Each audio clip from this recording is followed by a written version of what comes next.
Welcome to the Etsy Conversations podcast, featuring inspiring interviews with Etsy shop owners, hosted by Ijama Elazu.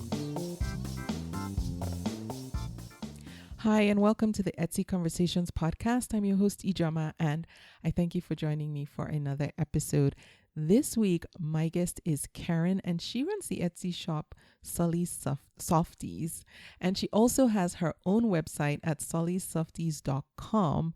And we're going to talk all about how she started her Etsy shop and is where she is now. She's been on Etsy since 2014. Karen, thank you so much for being my guest and welcome to the podcast. Thank you so much, Ijama. I really enjoy having these conversations because I think everybody's journey is so unique and yours is too, because yours started from a need that you had, which we hear all the time is a good way to start a business. So can you just give us some background about you and how you started selling on Etsy and what you make and sell? Yes.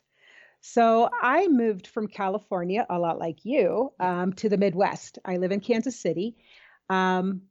And I would sit at my son's football games or any of his sports events. And when you're just sitting there and not moving and not being active, you get freezing. And I was able to keep everything warm with winter coats and Ugg boots and everything, but my hands were always freezing.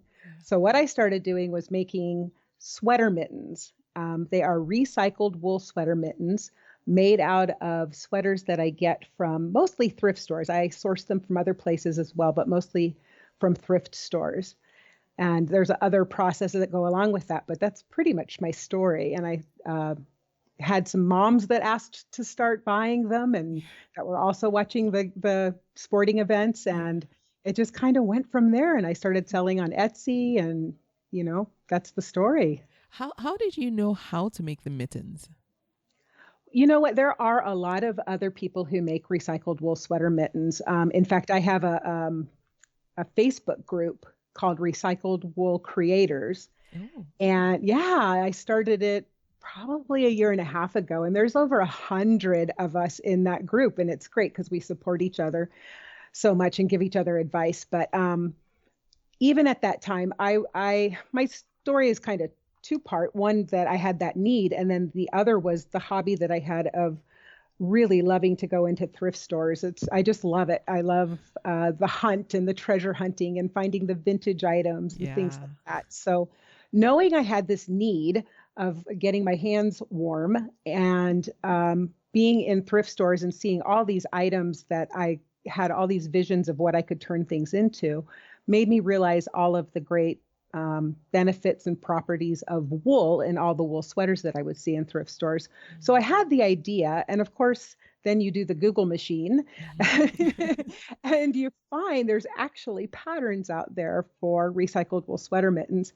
And some were on Pinterest for free. And some I found on Etsy for, a nominal fee of a sewing pattern. So that's kind of where I got started, is that, you know what, if you have a need, if you Google it or look on Etsy or anything, you'll usually find something that can help you out. Yeah. Okay. And so your Facebook group is Recycled Wool Creators, you said? Yes. Okay. So I'll put a link to Karen's Facebook group for anyone who is into recycling wool. Yes.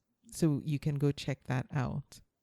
So then you made for yourself, you made mittens for other moms. I'm sure you made for family and friends of friends and family. Exactly. At what point did you decide it was time to start making money with this? Gosh, I think that everybody that I would give them to or would purchase them from me would say, you could get money for these. People would pay for them. Yeah.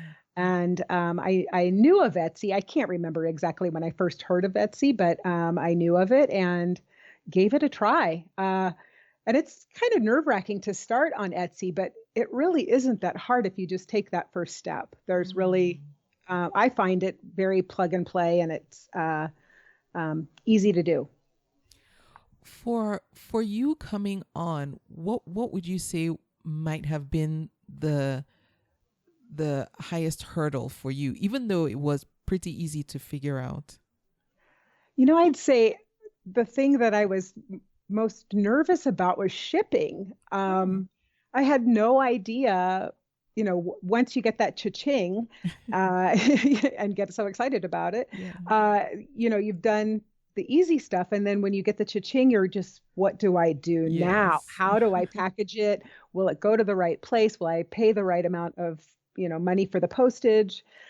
All of that. And honestly, shipping is still probably, it's easy to do, but it's probably the part that's not the most enjoyable to me. But yeah. And then now, well, at the time we're recording this, we're still, I would say, in the midst of the pandemic, and postal systems are having problems with deliveries. Have you found that to be a problem with any of your shipments? I haven't heard. I mean, and this is the beginning of just September. the beginning of just the beginning of my season. So I'm not selling that much right now, but Okay. I have been, and so far so good. But I have, on a personal note, have a package that's out there that's been in limbo for a week now. So yes, not by my business am I having any trouble, but yes, personally, I'm having some problems. Okay. So do you recall, after you set up shop on Etsy, actually, no, that's not what I wanted to ask you.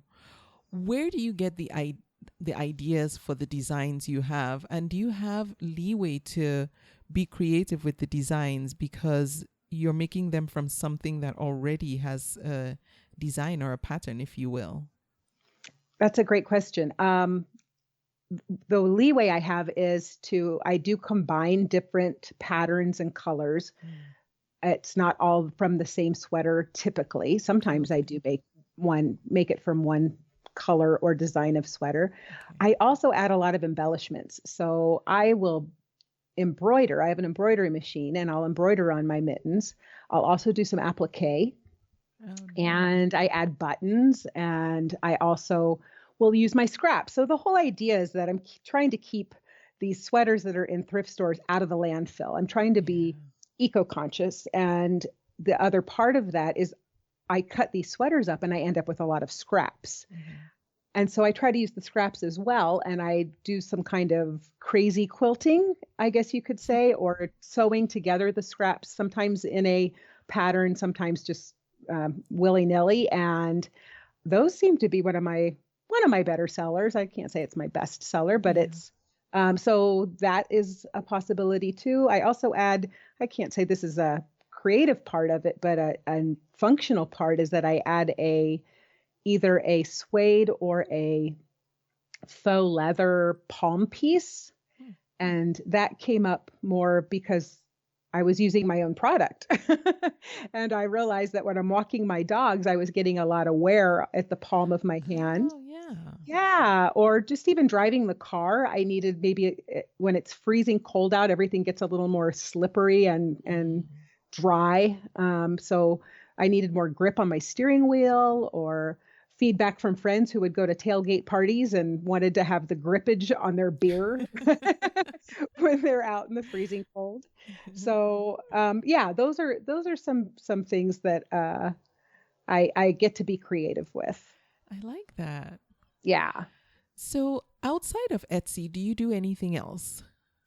Yes, I have a full-time job. I am the fitness director at a private club here in Kansas City that I've been at for almost 15 years now. So I love that job, and it will be really hard to ever give it up. I'm sure I'll retire from it eventually. And that's when I hope to maybe expand a little bit more. I'm really happy with the amount of work I'm doing with my little business, though. Yeah.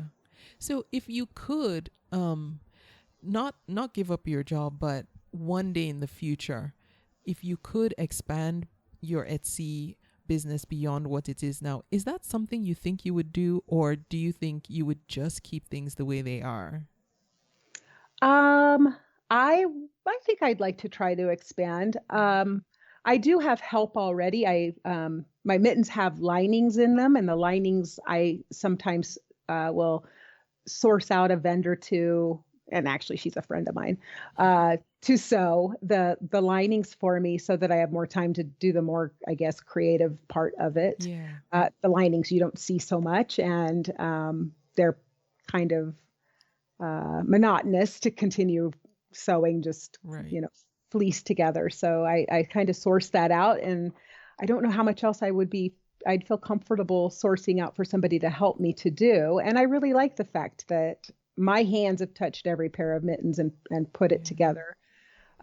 So I think I would want to grow, but I'm also, like I said, kind of happy with the amount of work I'm doing right now. Yeah. I love that the fact that what I make is kind of seasonal. So there's usually a couple of months in there, like May, June, that I really don't do much with my business except for maybe social media. That I can kind of relax for a little while because everybody's so exhausted after the fourth quarter and Yeah. the holiday season. Yeah. And I am able to take time off at that time, whereas other people still have to keep going. So I enjoy that. I enjoy the cycles of the seasons, kind of like we were talking about earlier. I like the cycles of the different seasons and different times and different reasons for doing things. It's kind of nice. Yeah.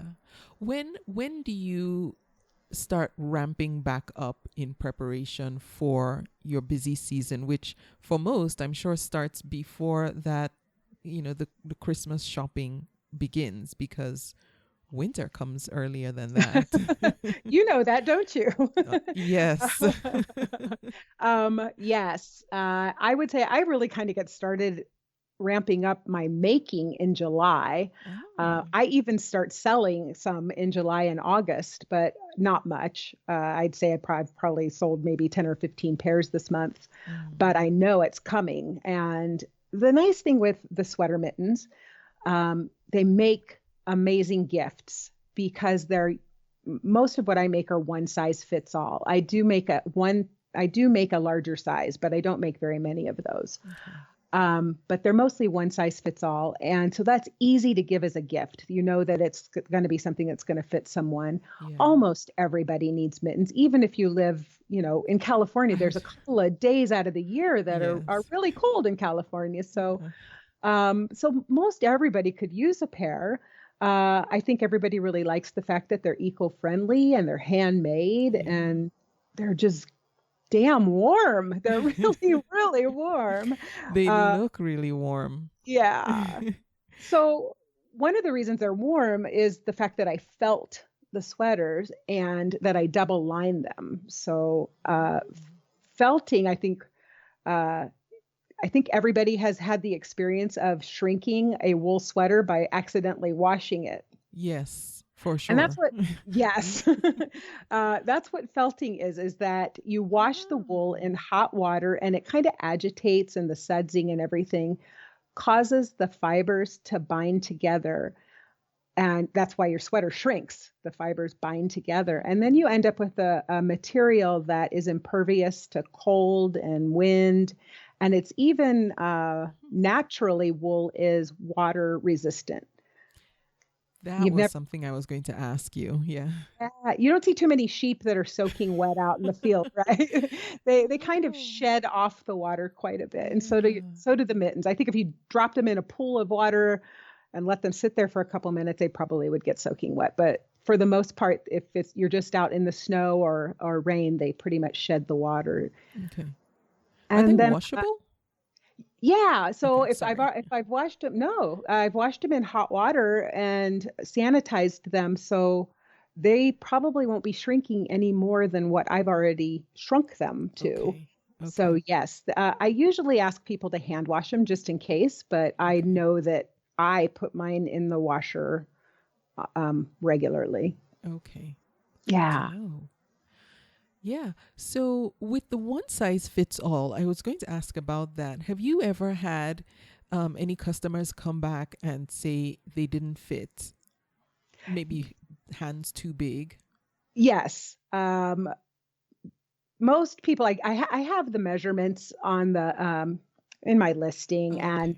And what's nice, that's not the nice part about craft shows, is that they do get to, put their hands inside and make sure that they fit. But Yeah, that's probably the only one issue that I've had. And most of the time people say that they might be snug on them. They don't actually want to send them back. Yeah. So then, and it's hard because from sweater to sweater, you find that some have way more stretch to them than others do. And when you're felting, the same thing happens, is that some come out felted with hardly any stretch left to them. And some come out and they're just maybe medium felted and they still have a lot of stretch to them. So it's really that it does make it a little bit tough to figure out if something's going to fit somebody with a larger hand. Okay. But it's so far it's worked out well. Okay. The other thing I was wondering is, and I know because of just, I love thrifting too, so I know I know thrift stores inside and out. But do you ever worry that you might run out of a source of supplies?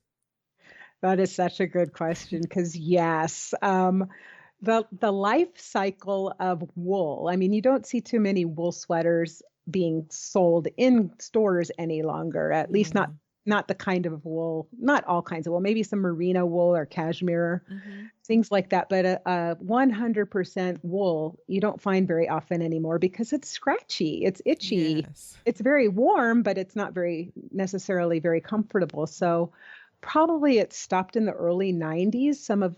You don't find too many from that point on. And I'm thinking that the cycle is making its way through the thrift stores, and that eventually you're not going to find as many wool sweaters there any longer. And, wool sweater mittens, or I should say mittens, do not have to be made out of wool. I know some makers who make them out of denim jeans, or they might make them out of acrylic sweaters. They're certainly not as warm. Yeah. But, that's an option when we do start running out of wool.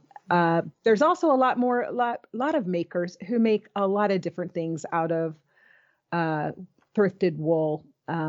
If you've heard of Catwise on Etsy, she makes some amazing kind of, what do you call it? Festival coats that are yes. Yeah, beautiful. They've got like kind of a pixie hat on them and all these colors. Yes. I was going to say they're very colorful, aren't they? Yes. Yeah. So that, and I know people who make blankets that are, and arm warmers and slippers and things like that. So, it's us mitten makers aren't the only ones that are searching for the wool. I so see. You have some competition, Karen. Yes, I know. That's what makes the thrift store hunting fun. Is that when you find something, it's so exciting to find a beautiful Nordic sweater or something with a bright color. Yeah. Beautiful stripes. Is Angora considered a type of wool? I say so, yeah.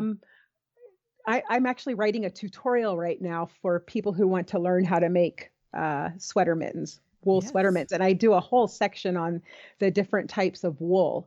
And as long as it's an animal fiber, whether it's alpaca or mohair or cashmere or Angora, which is from rabbits, an Angora rabbit, it usually will felt, maybe not as well as 100% wool, or even if it's a blend. And I think that's the best option sometimes, is a blend of wool and Angora is nice. Okay. But yeah, those are beautiful, nice and fluffy and pretty. I love Angora. Yes. Yes. Okay. I have an offbeat question, but I think you might know the answer. Oh. If you don't, nobody else will. Is there any kind of wool made from cat's hair or feline fur? I bet there is. I bet there is. I'm not, you know what? There is a wool in Australia that's called possum wool. There's sweaters that are made out of possum, but I don't think they're the same kind of possum that we have here in the United States. I don't know what kind of animal it is. It might be more like a mink or something. But I'll have to say, I can't help you with that. I bet there is. I would bet somebody has done that. Or do you have a cat that's shedding a lot or something? No, I'll tell you why I asked, because I bought a jacket from Burlington a few years ago, And Uh-huh. every time I wear it, the dogs go, dogs that know me, dogs that don't know me, go crazy. And it has a Interesting. fur lining. And so everyone always jokes that it's feline fur. Because I'm a dog person. I love dogs. Dogs Yeah. usually gravitate towards me. Uh-huh. But when I wear that coat, dogs Uh-huh. just go crazy. Like, Yeah. Well, that'd be enough for me to drop that coat off at the thrift store because I love dogs too. yeah. So I'm like, well, maybe it is feline fur. I don't know. Yeah. But thanks for humoring me. Sure. What does a typical day look like for you between working a full-time job and running your Etsy shop, and especially when your busy season comes in? Yeah. Well, as you said, this is COVID right now, so things are really different Yeah. right now. But typically, um, I would do most of my shipping, get it over with, because, like I said, that's the thorn in my side. Yeah. I do that in the morning, early in the morning, because I do go to work early in the morning. So I try to get up even earlier and do most of my packing and shipping Okay. and drop off at the post office on my way into work. Okay. I work and because I start so early, I get off a little earlier in the afternoon and do most of my making then. And really the weekend is when I just go nonstop. So Nonstop uh, with the making. yes, Okay. yes, yes. Okay. I try to make at least a couple pair every day. Oh, nice. Okay. Yeah. How do you know which ones to keep in stock? Like, how do you know which ones are going to be winners or bestsellers and which ones might not be? Yeah. Well, the one thing with this is that they're one of a kind. Yeah. So if somebody likes something, it's hard to like try to replicate it. I can do that with my embroidering. So I have probably my signature embroidery is some lettering that says "I am freaking cold."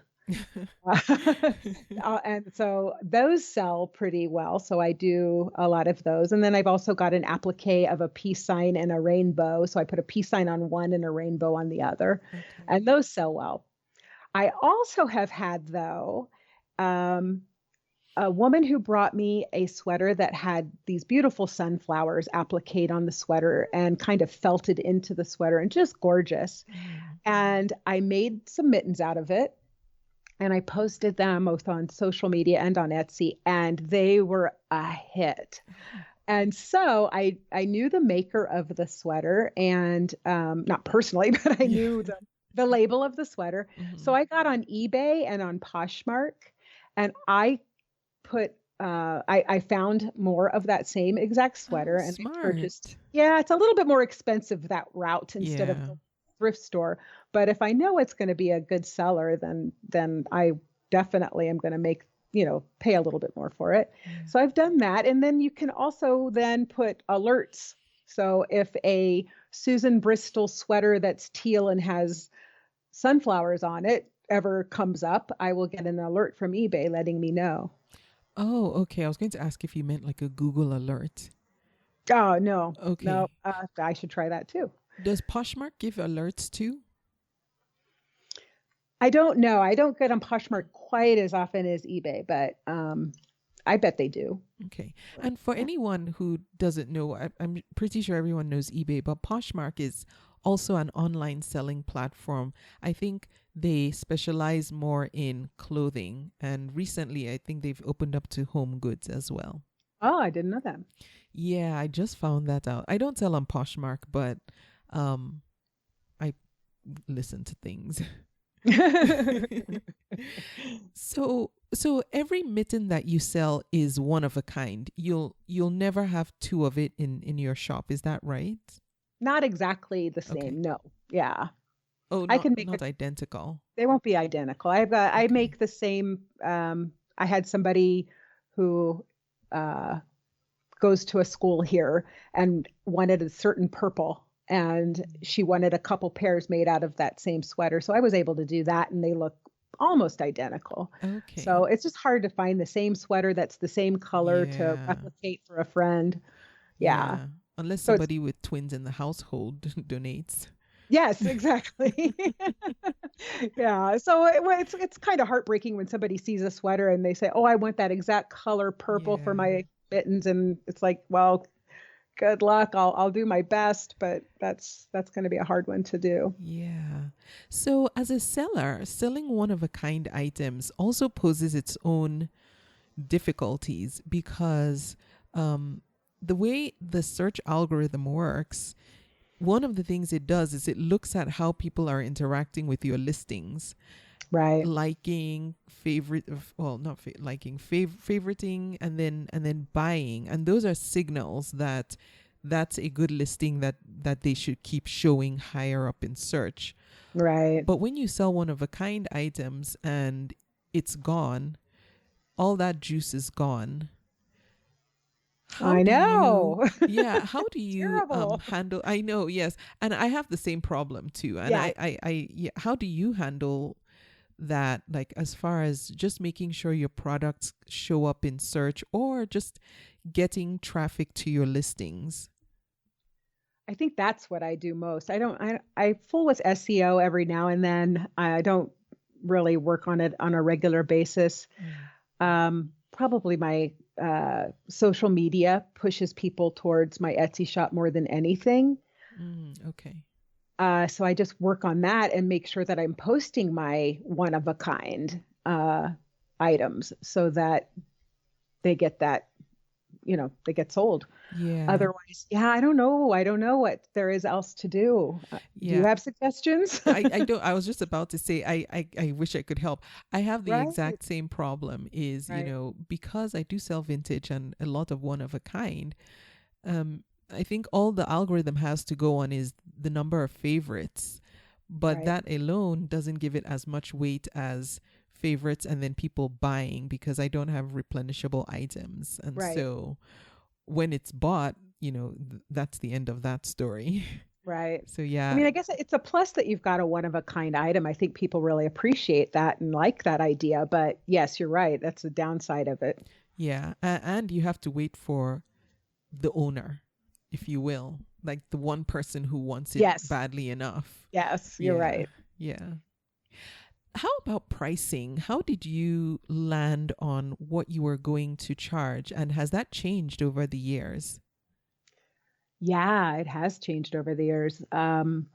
I think I use the same. I couldn't off the top of my head tell you what that formula is, but I think it's the typical formula that most people use. It's Yeah. keeping in mind of obviously your costs of goods and supplies that you need, as well as the time that you put into making them. Hmm. Unfortunately, I probably don't pay myself the hourly wage that I would like to I get know a lot of us by don't. right, right. Um, and of course, I look at other like makers and what they're charging. I'm probably on the higher end of what other mitten makers and other recycled wool creators are making, but I get it, and I think I might have a little elevated valued item. I double line my mittens. Mm. I think that appeals to people. The fact that I've got this really soft Sherpa lining inside, which is what touches your hands.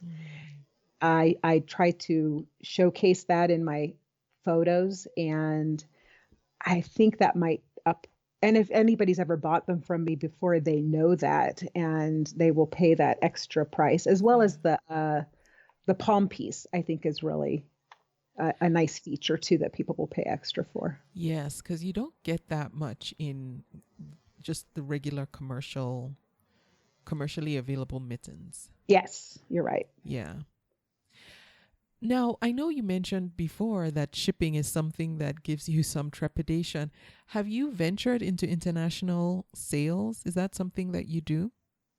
Yeah, I actually have. There's some countries that I don't sell to, but Hmm. I do sell to a lot to Canada. They're very cold Yes. there. They need sweater mittens. Yes. And I also I've sold to Norway and Switzerland and Ah, the yes. UK. There's the I won't mention the names of the countries I don't sell to. Mostly it's because I've heard of other people having really a lot of trouble. Okay. And maybe you've heard of that too. Yeah. Some Yeah. countries that they have had a lot of trouble getting their items to, and it's just not worth the headache. So, Yes. um, yeah. Canada, I have to say, there's some great mitten makers in Canada that are in my recycled wool sweater, my recycled wool creators group. And I wouldn't be surprised if the whole recycled wool sweater mittens didn't start there. Oh, right. Yeah, It's cold in Canada. it is. Yes. And I was thinking too, for what you make and sell, there's some markets outside of the US that it would just not make sense to bar yourself from, like Norway. It gets Yeah, cold in Norway. it does get cold in Norway. Yeah, the Nordic countries, and so that's a whole market that you don't want to not be open to. But Right. recently, and I don't know if you've had this experience yet. I today even just had it as well, so I know this is still in play. But Etsy now has a an international clearinghouse, and hopefully this will help anybody who has some trepidation about selling overseas. You can still pick which countries you will sell to, but now you don't have to worry about shipping directly to their address. Etsy now has this place in, I don't have the package in front of me. I think it's somewhere in Kentucky. You mail it to, and then they from there will take care of the international shipping. Well, that's great. I think Amazon does something, or eBay or Amazon. eBay does something eBay. similar. Okay. Yes. Yeah, because I think they even do Kentucky as well. Maybe Kentucky is a hub for international It shipping. must be. Yeah. No, that Yes. sounds much better. I think a lot of people would feel better about that. Yes. And the best part is, and I don't know how they do this, because I paid just regular first class USPS shipping to Right. send the package from here to the warehouse in Kentucky. And Right. then they handle the international portion, and I Right. don't pay any extra for that. That's amazing. Yes. And in the past, I know what happens is once it gets to Kentucky, I get an email saying, we've received your package. It's, we're handling it from here. And then when the customer gets it in whatever country they're in, I get another email saying it's been, your package has been delivered, or the customer has received it. So I know that Wow. they get that. So I think that's a good thing. And I don't know why, and maybe I missed them announcing it, but I don't know why they didn't make more noise about that. I don't either, because I have Yeah. not heard a thing. Yeah, that's great. Yes, that's wonderful. So Karen, you've been on Etsy since 2014. In that time, how hard or easy has it been for you to elicit feedback from your buyers? And have you ever had to deal with any negative feedback? Yeah, I've had a couple. I don't know if they actually, I think they contacted me before they ever left any kind of 2 or 3 whatever star rating, but yeah, I think a couple of them have just been more shipping problems, that things have gotten lost in the mail. I have had, like I said earlier, fitting problems, wrong size, or they have hands bigger than they thought they did, or I thought they did, I guess. And so I've had to, I have no problem, just because I've had so few. Yeah. I, go ahead and send them another pair, or ask them to send me the pair back. If I get any pushback, though, I say keep them and give them to somebody who needs them. Okay. Just because it hasn't happened enough to me. Yeah. Thank goodness. I know that can be, that can be hard to handle. Even with the shipping, when I guess there was like a hurricane or something that stopped some shipping somewhere, and I think 3 people never got their mittens. And, it's like in the middle of a snowstorm at the same time. We had all kinds of things going on at the same time. And I didn't want them to be without their mittens during the coldest time of year. So I Yeah. just went ahead and sent them out new ones right away. And they even got their pair, a month later, Oh, they wow. showed up. So yeah. Yeah. Do you do anything in particular to try and elicit feedback from buyers? Because I know that's one of the hardest things on Etsy is to get people to log back on and say something Right. nice. Right. I do have a sticker that goes inside my packaging Oh, that says, I hope you loved your item. If so, I don't think I ask for them to leave a review, but I do say if you want to take a picture and post it on my Instagram account, this is my, Instagram handle. oh, nice. And that happens often. And then I might I think I probably ask for feedback more on social media and have them post pictures or, yeah, I've gotten quite a few reviews on Etsy, and I think compared to my sales. So I think I'm pretty happy with it, that I'm not, I don't want to be pestering people. I know, and I Yeah. feel the same way too. Yeah. But is there a reason you prefer them to talk about you on social media? Or not talk about you, but about your products on social media?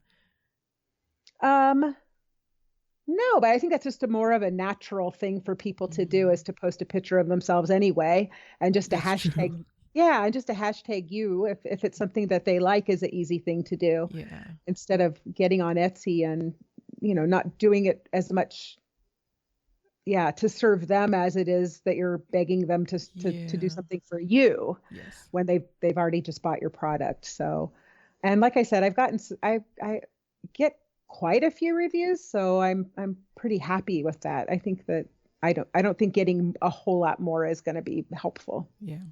Okay. Yeah. When it comes to market research, do you find that you still need to do any type of market research to just stay on top of things in your niche, or are you just going along fine? Are you talking about more like SEO and things like that, or just? No, like maybe just keeping up with trends in the winter wear niche. I might look at, especially for the embroidery designs that I do, if there's I guess like the rainbows right now are really big. So Okay. am putting rainbows on. And I think that, again, that Recycled Wool Creators group that I have, Mm.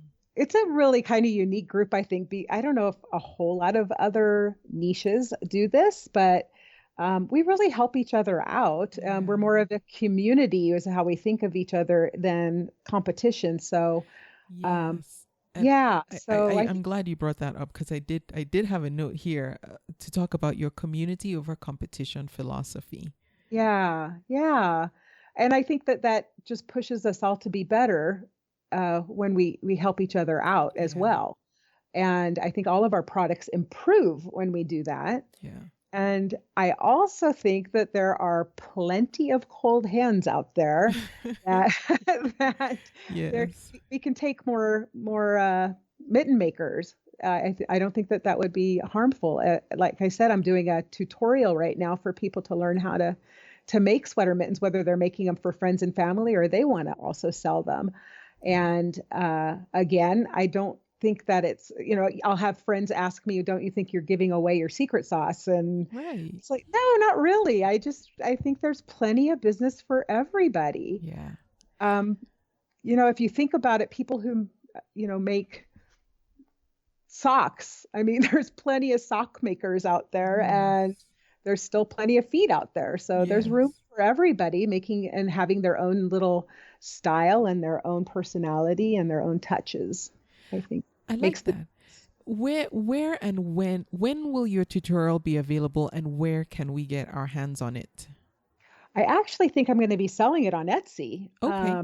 Yeah, and I will announce it on my website and in my social media. I'm hoping, I really wanted it to be done by October 1st, but it's probably going to be closer to November. Okay. Yeah. So I will link to Karen's Etsy shop, which is Sully's Softies. So you can check her store to see if it's listed by the time you're listening to this podcast episode. You can also go to sullysofties.com. I will have a link there as well. So you can check on there. And do you have a mailing list there, Karen, that folks can join in case so they don't miss the announcement? Yes, it's actually called Mitten Mail. So cute. So yes, yeah, they can do that there. And it's also listed in my bio in my Instagram. Okay. To be able to join my email list. But yes, that would be great if they want to join my email list. Okay, wonderful. So I will make sure I link to all of that so we don't miss the announcement. I don't want to miss the announcement. Oh, thank you. So we talked about you using social media to promote your own, to drive traffic to your Etsy shop. I think a lot of sellers do that. You kind of need to do that. But you also have a website as well. What's the main function of your website? Is it primarily e-commerce, or do you also do some content marketing, like with the blog and sharing information?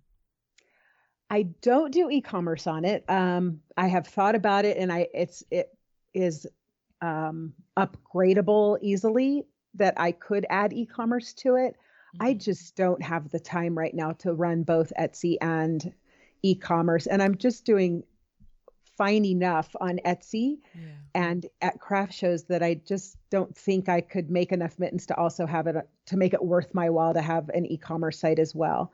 So I think that my website designer was somebody you've interviewed in the past, Bex Marie, yes, Bex Marie, and I actually met her at a craft business conference called Craftcation. Have you ever heard of that? Yes, and I had the two ladies who run it on the podcast twice, I think, but years ago. I need to have them back on. Yes. Yes. Yeah. Unfortunately, it had to be canceled this year, so yes, I'm already signed up for next year, though. So it is life-changing. If you can go, that you would love it. But if anybody listening, it's an amazing conference, and I've met lifelong friends from it, and one of them is Rebecca Bex Marie. Oh, okay. And we've kept in touch, through the couple of years since we've met each other. And the one thing I'd had her do is design my website, and it's so beautifully done.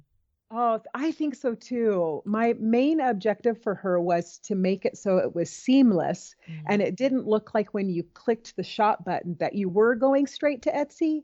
I wanted it to really look like you're going to an e-commerce site. That it blends real well with my Etsy shop blends real well with my website. And I think she's done that. So I also don't have a blog on it. There's just, I don't feel like enough to talk about. And again, time, that thing called time. And I want it to be more of just bringing a professional, look, setting to it. And so I don't want to say it's a landing page, but it also talks a lot about the background of my story and what recycled sweater mittens are, and the fact that what the benefit of the benefit and properties of wool and how warm they are and all of that. And so and people find me a lot through my website. That was my next question was, does it at least bring people to you? Yes, I have to say that I don't tell people to go to my Etsy store as much as I say to go to my website, because my website will bring them to my Etsy store. Yes. And of course, I want them to go to my website because I want them to sign up for my email list. Yeah. I also want them, in case I ever do decide to do e-commerce, to know that I have a website and where it's at. So for all of those reasons, but I still am really only online selling on Etsy. I have done some kind of Instagram sales before, but not many. Yeah. How did that work out? Did you enjoy selling on Instagram? Yeah, it was good. It was different. I think I did it. That's hesitant. It was good. I know. I don't sound convincing, right? I did it because we, COVID. Okay. A lot of the craft shows have canceled. So I did one on Instagram to see how it went. And it was okay. It was a lot of work. But it was good. I did it on stories and I didn't do it live, which maybe I would try to do that next time. But I did it on stories and just listed each one and put a number to each one, and they would let me know which one they wanted to buy. And I did well. I did really well. Oh, interesting. I've never sold Yeah. on stories. I have no idea how that would work because Yeah. stories only last 24 hours, right? Right. So my sale only lasted 24 hours, which was nice too. It was nice to Oh, have an end to it. But I built it, built up to it through on Instagram, saying it's coming. It'll be a big sale, and every day mm, mentioning it every day in my posts. okay. And yeah, I just kind of had everybody pay me through PayPal. I had Yes. no problems with anybody. I was worried more about that, like somebody saying they wanted a pair and then never paying me for them Yeah. or something like that. But it all worked out well. Yeah. Okay. Yeah. I, Yeah. I've done the Instagram sales and I do like that. It's a bit more cumbersome than Yeah. selling on Etsy because you're a lot more hands-on. Agreed. Yes, but I just like the aspect of the direct communication Yeah. and knowing who was like actually knowing the person that was buying what I was selling. But it's more Right. work and I Yes. haven't put the time in, but it's doable for anybody who wants to. I have a whole step by step on my website at convome.com. It's called How to Sell on Instagram Without a Website, I believe, and I can link Right. to it for anyone who wants to check it out. Yeah, I remember that episode. It was good. It was really good. Yeah, it's cumbersome. But what it does do, I think, is it gets you more views and maybe followers because friends will tell friends that there's a sale going on, the 3rd Yeah. of July or whatever, and you should check it out. And so you get people following you, and to know that there's a reason to follow you, that Yes. something like this might happen and you want to be there when it Yeah. does. So that makes a good reason for them to follow you. Yes. Karen, what would you say are some things that maybe looking back, you might not have known that this was what you were doing, but looking back that you did that helped set you up to be successful on Etsy?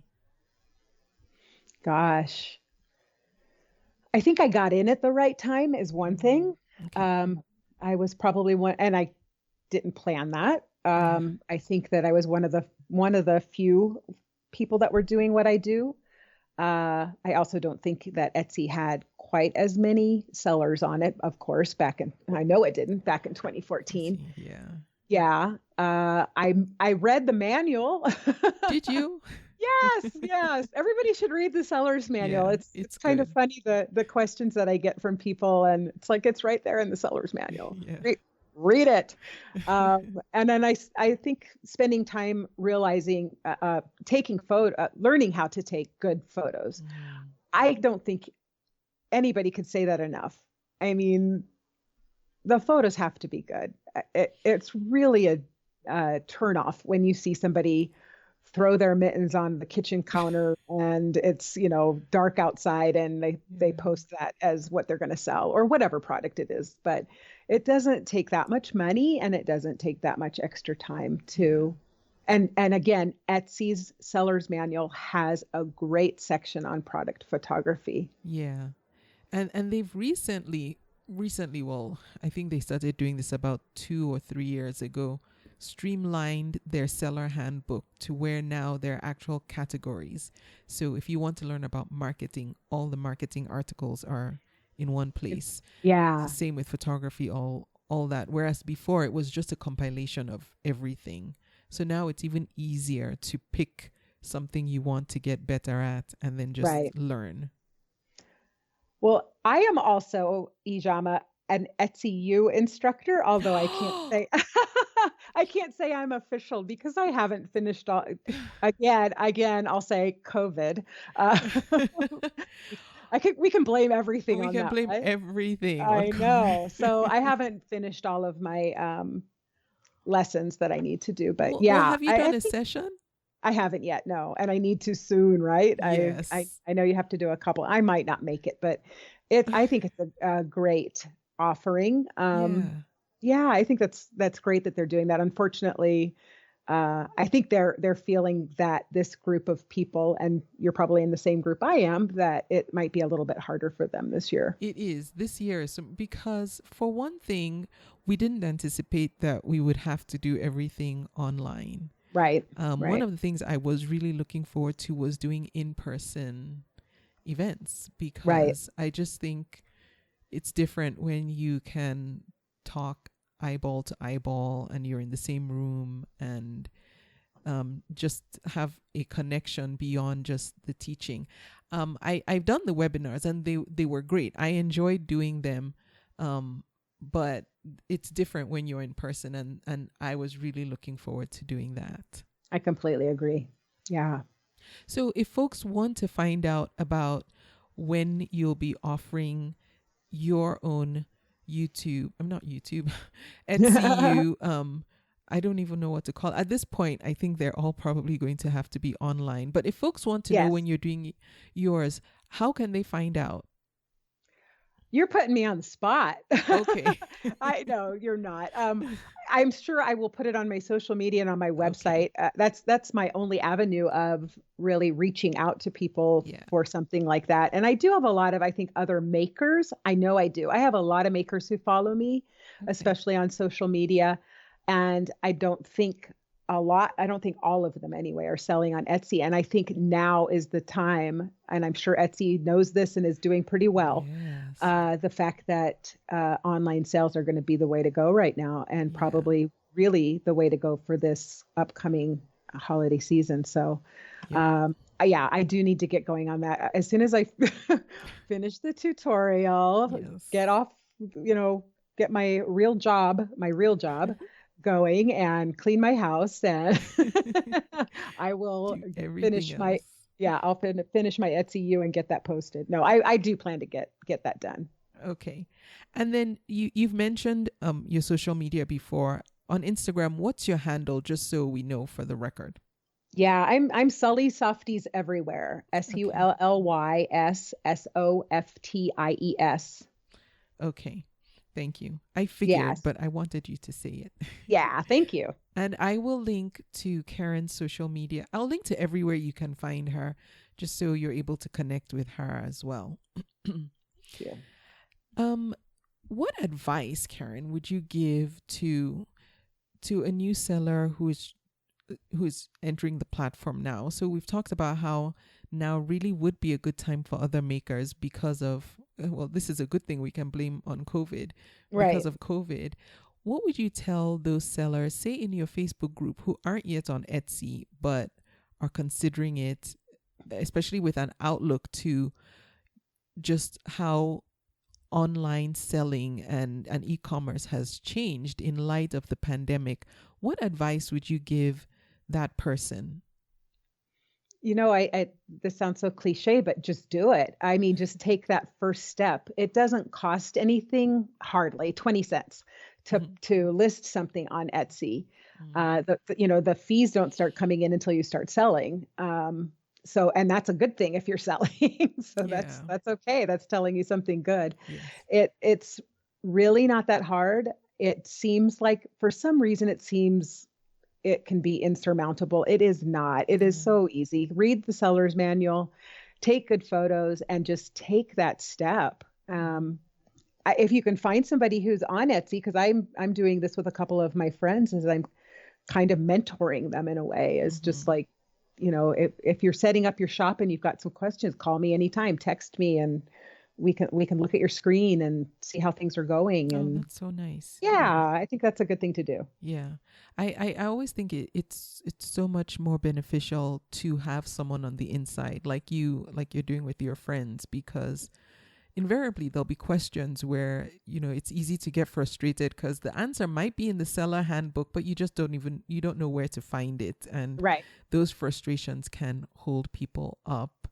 I recently someone DM'd me on Instagram, which, by the way, if you want to get in touch with me right now, is probably the best way if you want like an immediate response, because that's one of the only apps on my phone that I get notifications from. And he said he was just trying to open his Etsy shop, but they were stalling over just figuring out shipping. And I was and how to get supplies. I was like, oh, that's so easy here. These are some places you can get shipping supplies from. Right. Like there's some simple things that, for someone else who is just at the very beginning might seem like I can't. I can't. I need to go and take a nap. Right. Whereas if you just had someone you could ask Yes. and get your answer, you could keep it moving. And I think I was a lot like your friend along the shipping lines. And it's just like, how do I package this? What do I do? How do I, all of it? Where do I pay for the shipping? And Etsy does make it simple. And don't be afraid. There's no mistake that, I'm sure there's mistakes that you can't undo, but they're not going to be that. I mean, a shipping fee, unless you're shipping something very large, isn't going to break the bank and you'll certainly learn something from that and won't do it again. But it's really hard to do something really that you can't reverse. So and like Karen said, if you make a mistake, I think twice I have paid someone to buy an item, and by that I mean they were international sales and I didn't price my shipping correctly, and I ended up essentially paying them to buy from me. And then you learn, and then you fix it, and then you move on. Yes.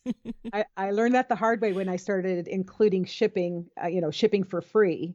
And I forgot to make any changes on my international. And shipping to Canada is freaking expensive. It is. And I feel bad because Canada is just right there. I know. I don't know what that is. Yeah. Yeah. Okay, so now, Karen, can you talk to the veteran sellers, people who have been on Etsy and maybe things are kind of stale right now? What would you say to that person who just feels like they've lost some steam on Etsy? If it's just steam on Etsy and not in their actual making or the product that they're, enjoying making, I think,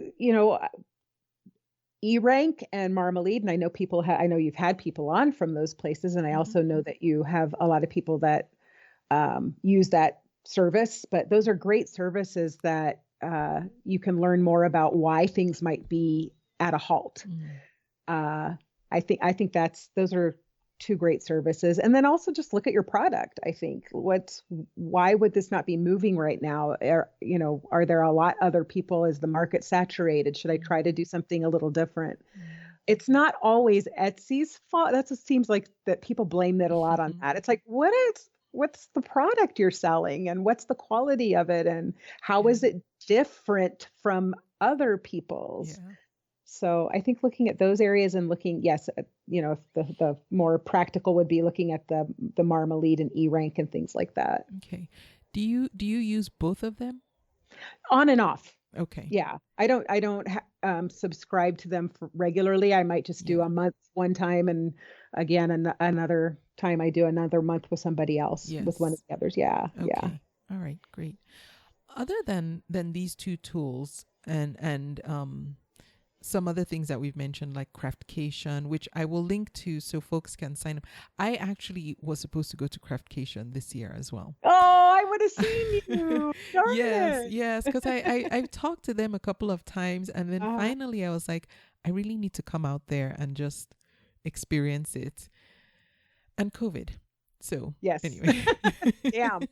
Well, good. Hopefully you go next year, because I just went ahead and forwarded my money to next year, and maybe I'll see you there. Yeah, I'll try. This year was actually a really good year for me to do all that. So I'll try. I hope. Really try. I'll really try. What other tools or resources do you recommend that you use and find helpful in running your Etsy shop? I don't know if you've had her on. I bet you have, because I bet that's where I even heard of her. But Small Business Sarah. Yes, I have. Sarah Cornack. Yes. I wasn't sure how to pronounce her last name. Yes. Sarah Cornack. Yes, she's amazing. And if you get on her YouTube channel, there is so much free information there on how to do your bookkeeping and taxes for your Etsy shop. your Shopify shop, your craft shows, all kinds of things. But I think she started out and really specializes mostly in, that I think that's her signature is Etsy, and the rest that she's just added on since then. But and she's so helpful. I've Yes.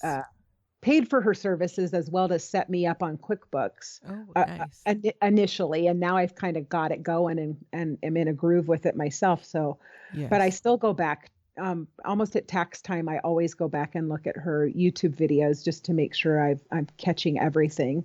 Yes. So yeah, that's, if you were talking about a thorn in the side, I think just like everybody else, taxes. Yes, I before we jumped on this call, I was reconciling my books for August. So I know I don't enjoy it, but we have to do it. And yes, Sarah is as nice as they come. She's a CPA. She's actually an accountant, and she has, I believe she still has her Etsy shop. I have to check. And so she really knows Etsy, and that's why I think she started off with, focusing on Etsy sellers, but she's an accountant, so she can figure anything else out. Yes. So yes, so she knows what she's talking about. Small Business Sarah, I will link to her website. I didn't know she was on YouTube now, but I will find her YouTube channel and link to that as well. And then also to the conversation that I had with her, if anybody wants to go back and listen. I know sometimes in the podcast apps, not sometimes, but they only show your most recent 100 episodes. And I think my conversation with Sarah has probably fallen off most of the apps, but it's always available on my website. So I will put a link to that. So if you want to hear that conversation, because she went into detail about different accounting systems that we as Etsy sellers can use, and what she recommends and what she doesn't, and why, and all that. So yeah, that's definitely the one I listened to, and that's why I hired her services and really listened to her. Nice. Yeah, Nice, so nice. you've been so helpful, Ijama. Look at all these resources and connections you're making. And I'll say again, along those same lines, Bex Marie as well. And I know she's done I met her actually through Craftcation, but I knew later on that she did the podcast with you. But for a website, and she does website design. I paid her to do the whole thing, but she also sells has a service that you can learn how to do make your own website. Yes, she does. And it's kind of step by step. Yeah. And so she's great as well. Yes. And I have it here too. Also, I will link to Bex Marie's website as well, so you can check out what she's doing. And she's so helpful, because the other day on Instagram, someone tagged me because someone else was talking about a problem they were having on their Squarespace website. And the person and they sell on Etsy too. It was a connection somehow. And I didn't know the answer, but I was able to tag Rebecca, Bex Marie, and say, hey, this is what she does. Right. Talk with her or ask her or see if she can help, something like that. And she was so gracious too in responding. So she's good people. She is good people. Yeah. Now, Karen, what's the best way people can connect with you if they want to? We've already talked about your Instagram. Is there anywhere else you would like folks to connect with you? I think probably messaging me on Instagram is great. I do have an email though, and it's Karen@SullySofties.com. And again, my mailing list on my website. But yeah, either one of those. Okay. And for anyone who wants to just type it in and go check her out now, her Etsy shop again is Sully Softies, SullysSofties. Yes. And her website, if you want to join, sign up for her mailing list so you don't miss when her tutorial is available, is at SullysSofties.com. Karen, thank you so much for taking time out and having this conversation with me. I really enjoyed just learning about your journey, and then just having you share what you've learned and how you've grown as a seller, and helping other sellers along the way. So thank you. Well, thank you, Ijama. Thank you for again the connections that you've made for all of these sellers and the shout outs that you do. We all really appreciate you and your podcast. You are most welcome. Can we catch up again? I really do want to catch up.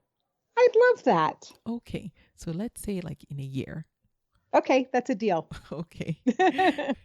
And I thank you for listening to the podcast. If you want to connect with me, you can go to convome.com and use the contact form there. If you want to be on the podcast, use the Be My Guest form. And if you just want a quick conversation, I'm on Instagram at convomepodcast. Thanks again for listening to this episode. I will be back next week. Thank you for listening. You can subscribe to the podcast in iTunes, and while you're there, please leave a review too. Visit convome.com to leave a comment or feedback on this episode.